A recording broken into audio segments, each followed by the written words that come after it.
Unfortunately, you're not the first and last one. And because of that concern, our government has sent us over here and various delegations comprising of all party members of parliament to different parts of the world, so that the world knows the threat which India has been facing from last so many years. And unfortunately, we have lost huge amount of human lives. Innocent people have been killed. And the fact of the matter is that this problem emanates from Pakistan only. Unless and until Pakistan stops promoting, aiding, sponsoring all these terrorist groups, this issue will not go away. And India has exercised utmost restraint in dealing with this problem. I don't want to reiterate what the head of my delegation, my honorable good friend Jay Panda, has said. But please understand that India has exercised utmost restraint. Even after the Pahalgam attack which took place, in which 26 tourists have lost their lives. And please, understand the enormity of this massacre which took place.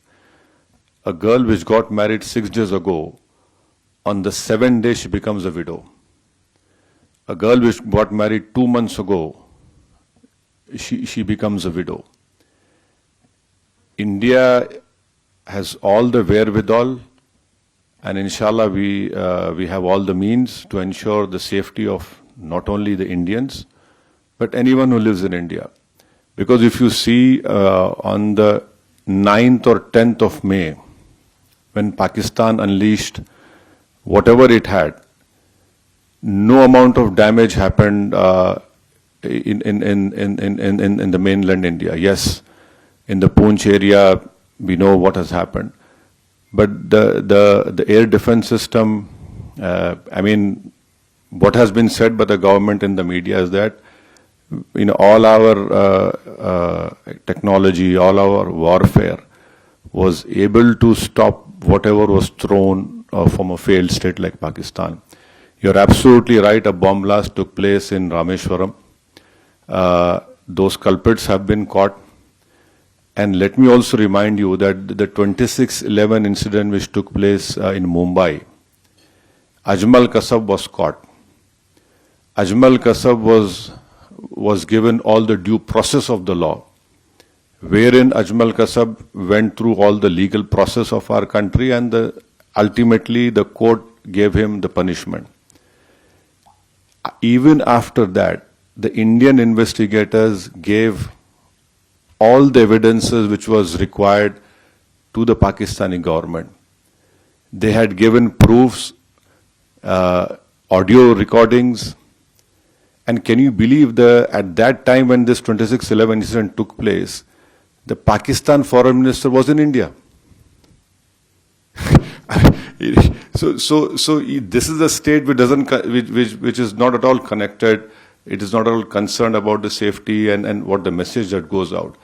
But unfortunately, because of Pakistan's intransigence, that trial didn't go further up. But when Bahrain was heading the FATF committee and Pakistan was put in the grey list, that trial proceeded. And after that, Pakistan came out of grey list, and unfortunately those people were convicted only in money laundering, not in terrorist charges. And there was a UN designated terrorist called Zakiur Rahman Lakhvi. I don't know where in the world the prison system is such that Mr. Zakiur Rahman is a designated terrorist, and by being in prison, his wife gives birth to a child. Now this is what Pakistan's legal system or the support of the state is concerned. So I can only assure you, with all the responsibility, that our government has taken all the steps to protect the life and limb of every Indian, and this government has made very clear. you next time you take up this misadventure, it will be beyond what they are expecting. See, we don't want to reply in that way, but there is a limit to the patience of the Indians. You cannot go on and come into India and kill people. You cannot place bombs. The first terrorist suicide bomb took place in front of Jammu Kashmir Assembly.